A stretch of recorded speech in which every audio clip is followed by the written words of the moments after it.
Fall is definitely here. The weather is going to change real soon here. Quick stats on the year so far with the new 2018 Ninja here. Oh man, this has turned to a real straight dirt road.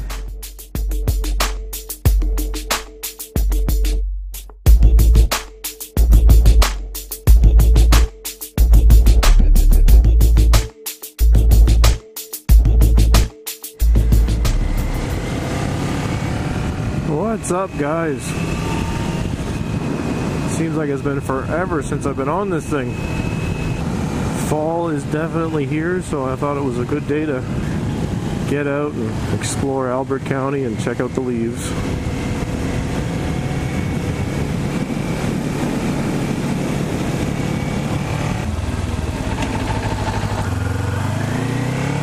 Every year I kind of fool myself into thinking that the riding season is just going to keep going and going, but you know, realistically Halloween is where things really slow down, if not come to a complete end. I mean, places out west have already gotten like a foot of snow. If we were to get that tomorrow, it wouldn't stay, it wouldn't, you know, it wouldn't remain throughout the winter, but it would pretty much be the final nail in the coffin for the riding season, so really cannot waste days like this.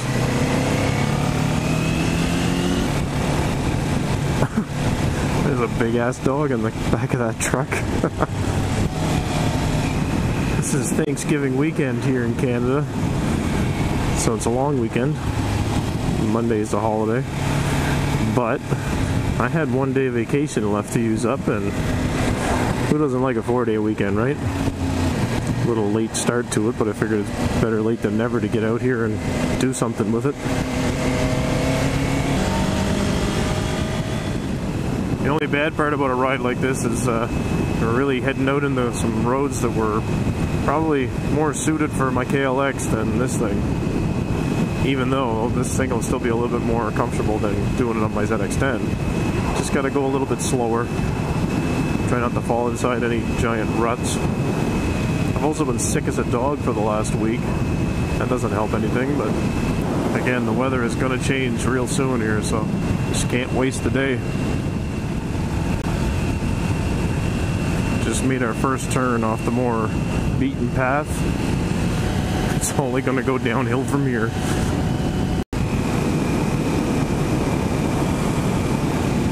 The road condition will go down, but the scenery should improve. So much so that I actually decided to strap a camera on my back for a change and get some use of the damn thing.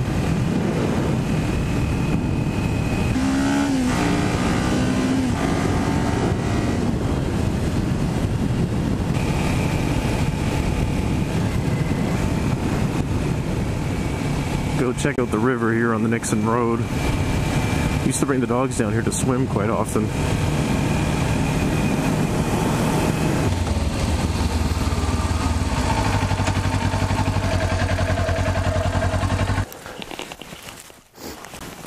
Another really nice spot, but like most nice spots, video from a GoPro doesn't really do it justice. I'd have to actually overlay a few pictures from the DSLR here now. There, isn't that much nicer? Ooh, pretty. Alright, let's get moving again.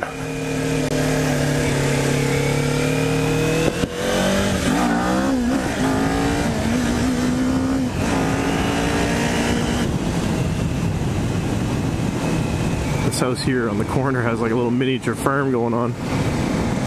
Rabbits and sheep and all kinds of stuff. See those windmills spinning up in the background there? Once again, I doubt the GoPro can see that, but they're there, trust me. I wouldn't lie to you.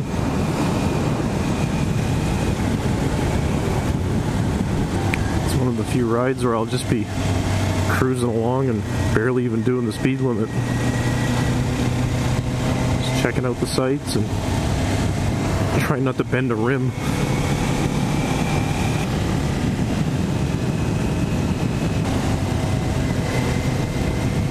Take a little detour this way.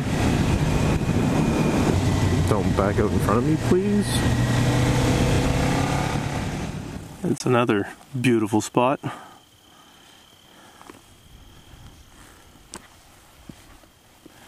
Another spot I'll have to maybe add in some pictures here with an actual camera to do it justice.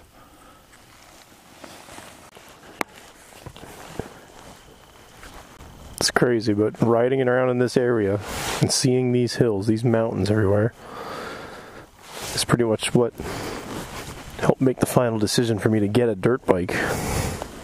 So I just figured those areas would have to be, you know, beautiful. And they are. You know, 5 years ago I did get that dirt bike, and I might have been up on those hills a handful of times since.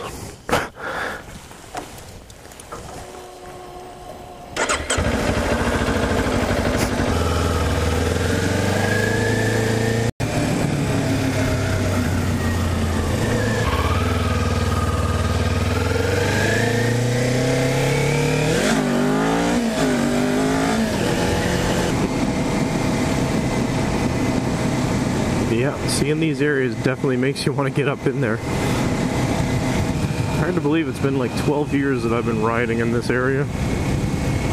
The roads kind of sucked then, and man, they still suck now. It's one of those spots where if the roads were good, it would just be, you know, perfect. They were good quality, good condition. So the area itself certainly isn't hard to look at. That's pretty much what keeps me coming back here.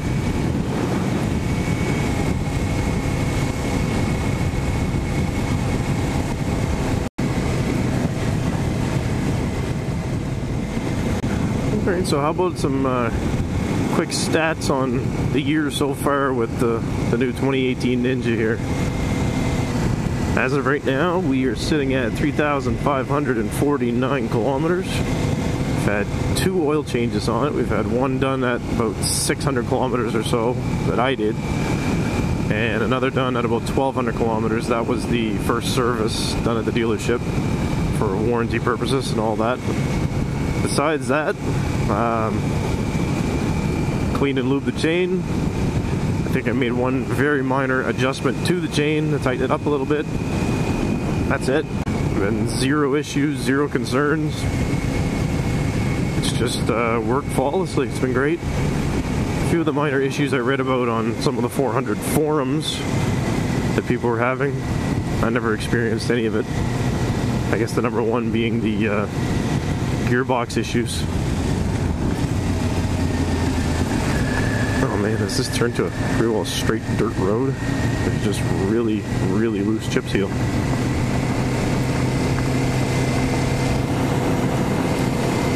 Oh, but look at that view.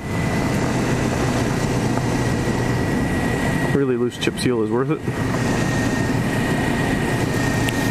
So I guess we're just a little bit past the 6-month mark with it. And I am a happy customer. I got no issues with this thing. I would buy again. And I know Tracy would definitely echo that. She loves it. She's got no complaints. And I mean, she's the one who spends the bulk of the time on it. You know, 90% of these 3,500 kilometers are hers. Loose chip seal doesn't even do this justice. This is pretty much gone to, I don't know, well-managed dirt, we'll call it. Thankfully it's cool enough outside, and my tires are cool enough that they're not really gripping a lot of this stuff and flinging it up and beating it off the fairings and the rad and everything else. Here's one of the only thing I've noticed with this bike. See if you can hear it.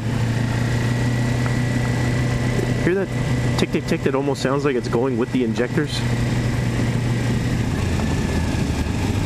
Sometimes I swear it was the injectors firing, but I don't think that's what it is. It does it at times where I don't even think the injectors would be firing, but let's see, is this going to stay dirt? This is going to go back to a chip seal road. Oh my god. This is going to go back to a chip seal road, but it might as well be dirt, we'll say. There are patches of it that pretty much are dirt. I have a feeling I will have to be cleaning the bike up well when I get home, and also being very careful. Not exactly flying through these turns or anything, but don't exactly have tires suited for any kind of gravel at all either. See, roads like this in the KLX are a blast. You just, give her. Just pin it. There's enough pavement that it's going to grip like crazy. Just enough dirt that if it starts to slip, you're probably just going to have a good time. Oh, looks like we're back to well-managed dirt again. Oh, don't want to meet too many of those. I'll definitely be getting pelted with rocks then. We've made it. We're heading down by the river. And we're back to somewhat of a road again. Look at that.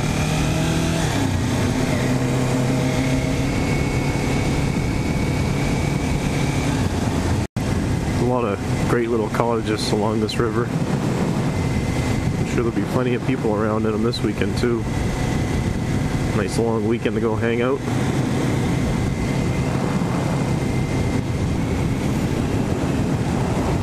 There it is.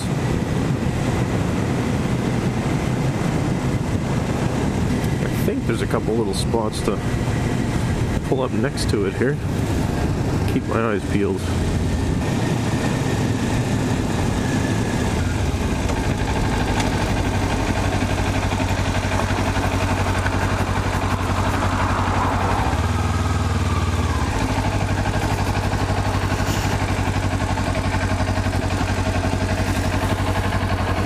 Yeah, this is a pretty cool spot.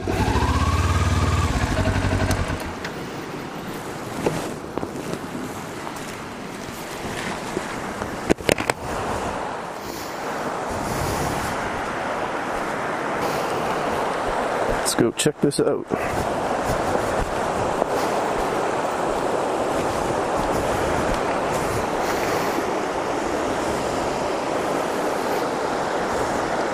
Very nice.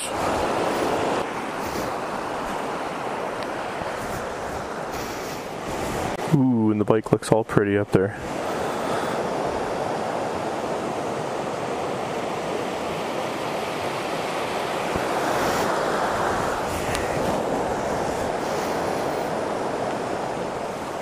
Alright, better get going. I can already feel it getting cooler. Although I'm sure it's not nearly as warm standing next to this river right now.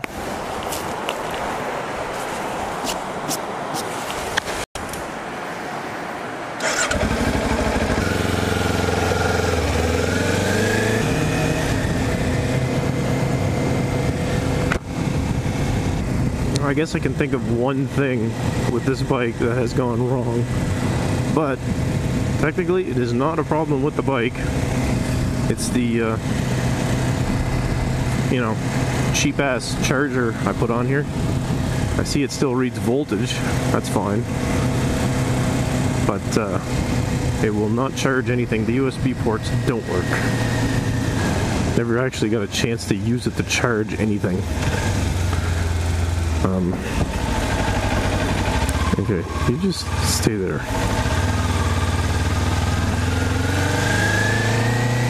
So yeah, I never actually got to use the charger to charge anything. The one time we went to use it while we were on vacation, it didn't work.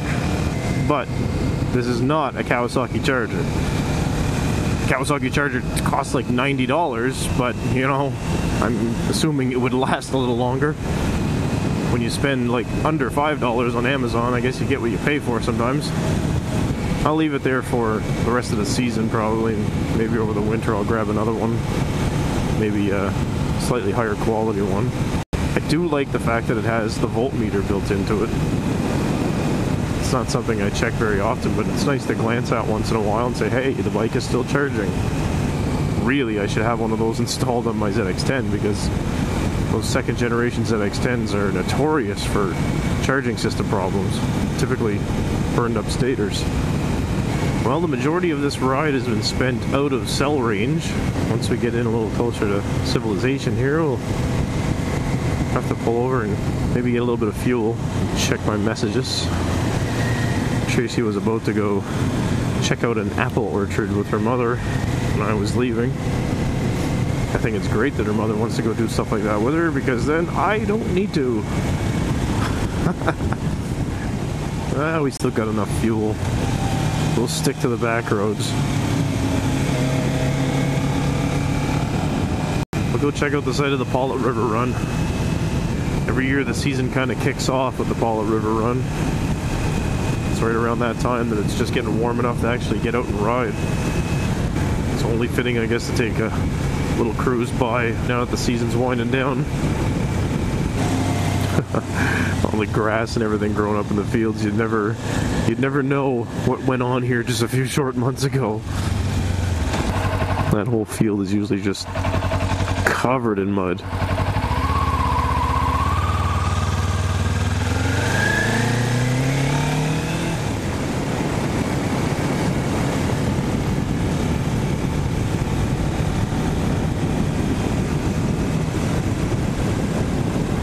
Twist the throttle a little bit, you can actually see my fuel range start to drop. For the last like 20 kilometers, it's just been sitting at 115.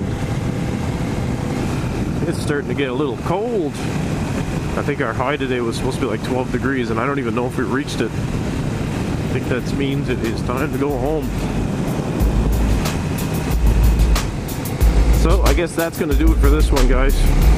If you stuck around this long, go ahead and subscribe to the channel, ring the notification bell, all that good stuff. And of course, be sure to check out those Fort 9 affiliate links in the description below. If you're planning on making a purchase at Fort 9, using any of these links will be a real help to the channel. So as always, thanks for watching, and we'll catch you on the next one.